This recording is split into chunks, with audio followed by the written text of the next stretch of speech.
So Ahaz sent messengers to Tiglath-Pileser king of Assyria, saying, I am your servant and your son.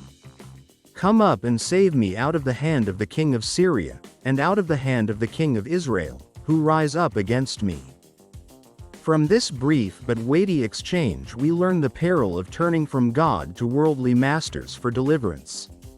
Ahaz, a king trembling before enemies, chooses to bind himself in humiliation to a greater power, calling himself servant and son to the Assyrian monarch. He seeks safety not in prayer, not in repentance, and not in the covenant promises of the Lord, but in the arms of a foreign throne. This choice echoes across ages. When fear governs the heart, we barter liberty for protection, exchanging trust in God for reliance on fragile human strength.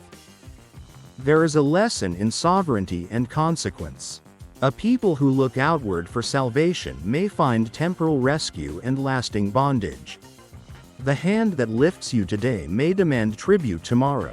The protector becomes the master. God calls leaders and nations to remember that true refuge resides in Him, that humility before God and faithful obedience invite deliverance rooted in mercy rather than in political expedience.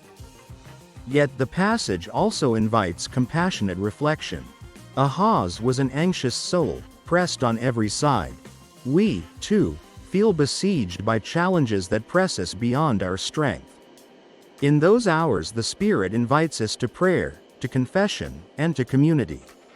We are called to seek wise counsel that points us upward, to trust the Lord of hosts who is both mighty and merciful. Faith does not guarantee the absence of fear, but it transforms fear into dependence upon a faithful God. Let this story be a tender warning and a gentle counsel. Beware the quick solution that requires the surrender of conscience and covenant. Do not court the temporary deliverance that costs you your soul's fidelity.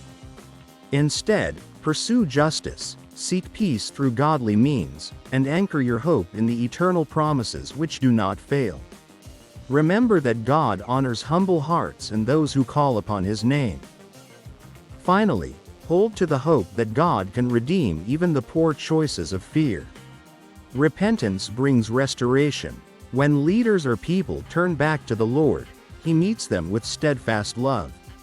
From the trembling plea of Ahaz to the faithful cry of saints across generations, may we learn to place our trust not in empires but in Emmanuel, God with us, who is our refuge and strength in every storm.